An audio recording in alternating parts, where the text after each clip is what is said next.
Hi, folks. Uncle Griff's Golden Age Comics here. This week I'm going to do a comics challenge from Alan at the Comic Collector Geek. This week's challenge was things that were adapted for comics that started out in another medium and then became comic books. So I'm going to go over just a few. I'm betting the first two everybody knows, and then the next ones nobody's ever heard of. Just me. I'm kind of weird that way. All right, so first up, we're going to do Roy Rogers comics. This one, I'm sure everybody knows who Roy Rogers is. This is Roy Rogers Comics number 27 from 1950.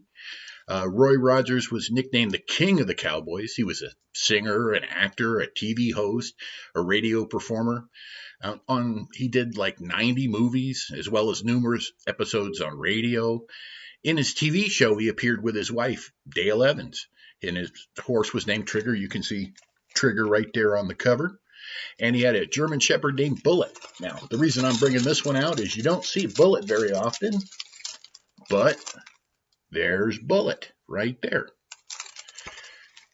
Now, most things that he could be remembered for, I think the one thing that he's remembered for the most is his theme song, Happy Trails. Everybody knows Happy Trails. Happy trails to you until we meet again. I always liked Roy Rogers, and out here in the West, Roy Rogers comics are pretty popular. Okay, next up on my list, Tarzan Comics. This is Tarzan Comics, number 24 from 1951. Created by Edgar Rice Burroughs, Tarzan first appeared in novels Tarzan of the Apes in 1912. He had 2 radio shows from 1932 to 1936 and from 1951 to 1953. He had films from the 30s all the way through the 60s with re-releases. The one in the 80s with Bo Derek was real popular with my generation. And as recently as 2016 with The Legend of Tarzan. And here's Lex Baker on the cover with Cheetah the Chimp. That was his sidekick. I think every Golden Age character had a sidekick. All right, so those are the ones that I bet everybody knows. I'm going to try to get into a little bit more obscure stuff here and see if I can blow your mind a little bit. Okay, next up, this is Attack Comics from Christian Spire Comics in 1975. It's I can't say his name right, Mitsuo Fushida's story. Now, if you don't know who he is, it was based on the book From Pearl Harbor to Calvary, and he was the captain of the Imperial Navy Air Service that attacked Pearl Harbor. He was the guy that led the attack. And this book tells the story of how he went from that style life, being a soldier and warrior for Japan, to a Christian evangelist. After World War II, he ended up becoming an evangelist, a Christian preacher, and frequently traveled the world, including to the United States, to minister to Japanese expatriates. He became a United States citizen in 1966. And by the way, if you notice, it's Christian Spire Comics, the same company that makes Hansi. This is the same time frame. Now, this is Bronze Age. I don't usually collect Bronze Age, but these are kind of interesting to me.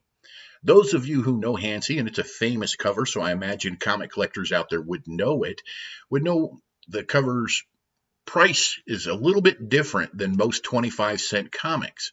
If you notice, there's a 39-cent stamp there. And I wondered about that forever.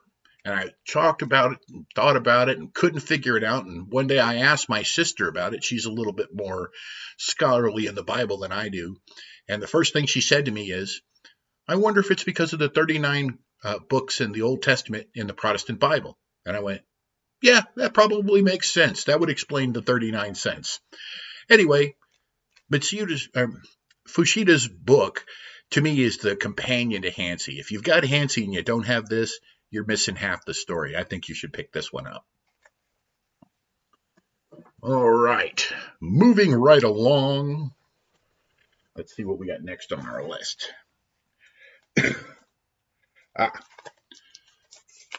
See if we can see this. This is Dell 4-Color Comics, number 449 from 1953, Tappan's Burrow.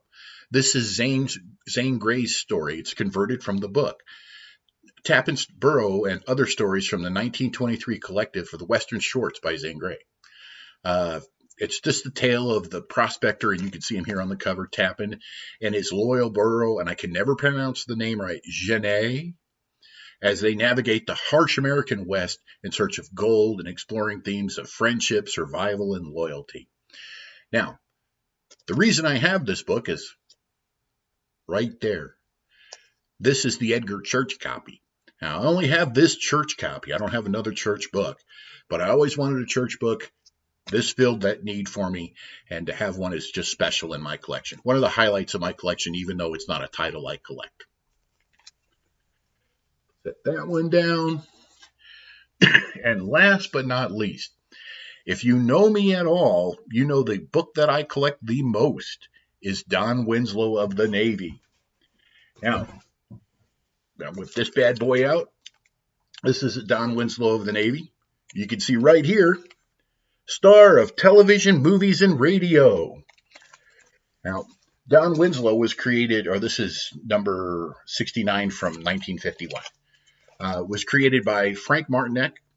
The first of his books was published in 1940. They even called him the cartoonist who predicted Pearl Harbor. Let's see, he was the star of radio, TV, movies, and serials. There's all kinds of stuff. I mean, if you go online to YouTube, you can watch the serials, and we'll get to why that's important in a second. But they used to do serials before movies, little snippet movies, little 5-minute things. And he was one of the big stars of that. He had his own club. Hang on a second. The Squadron of Peace, and his club was similar to Little Orphan Annie or Red Riders clubs. They had the decoder rings and the pep pins and puzzles. This is from 1943. All kinds of cool stuff that you could do. He was even on Wheaties boxes. Let's see, anything else I want to tell you about that? It ran for 73 issues. They're just about any type of cover that you could want for a Golden Age collector. They're in Don Winslow. If you want war covers, got them. You want babe covers, got them. You want bondage covers, got them. You want horror covers, got them. Just about anything you could want as a Golden Age collector. I'm a big fan just because of all the things that you managed to get into it. Now, I said there was something special about the serials. When George Lucas was talking about Indiana Jones in its initial release, he was doing interviews. They asked him what his inspiration for Indiana Jones was, and he said the serials for Don Winslow were part of his inspiration for Indiana Jones. So if you like Indiana Jones, you can thank Don Winslow. Now, one of the coolest things in my collection for Don Winslow is this. This is a pop, or repop rather, of the original radio broadcast stuff that they had. So you can see the slogan, all hands on deck. That's how they used to start the radio shows.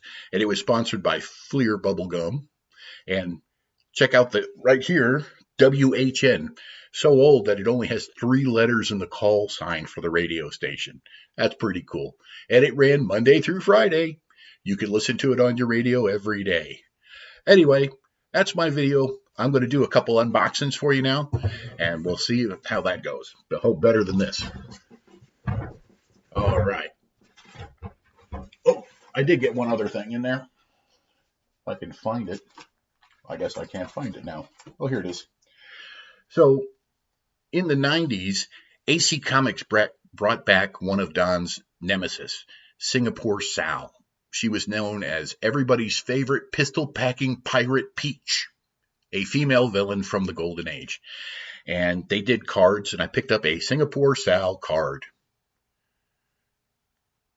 Little history on Singapore Sal there. All right. Unboxing number 1. I tried to learn a little bit and not get these completely sealed. They'd be at least ready for this part.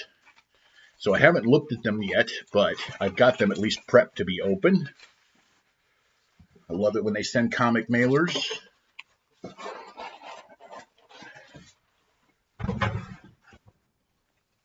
Oh, cool. This is the first book I've picked up off my want list, my budget want list this year. This is TV Teens number 6, Don Winslow of the Navy. Now, the guy who sent me this, great job mailing that. Except I got one complaint. Please, I see that you put it in a Golden Age bag, and I really appreciate it. Why did you put a Silver Age back in it? you're going to damage the book. And I bought this book because it's hard to find one in pink that's clean, but this is really clean. That pink looks pretty dang clean. And those corners look really sharp. Now I'm thinking maybe I don't want to use this as an example of how to clean comic books or how to learn how to clean comic books. And instead, I think I want to send it to be pressed and submitted. I know there's only 2 of these on the census, and this might be both of them. That's in really good shape. I'm really surprised. All right. And my second unboxing.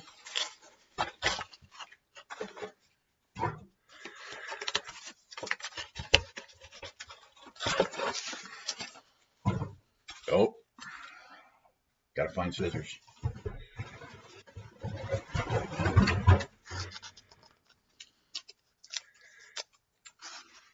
Hate it, hate it, hate it, hate it, hate it. Please, please, please don't do this to your comics. There's no reason to just sandwich it between 2 pieces of cardboard. Use a comic mailer. They don't cost that much. And he taped it down. Just a way too annoying. On all 4 sides, because that's necessary. Ugh.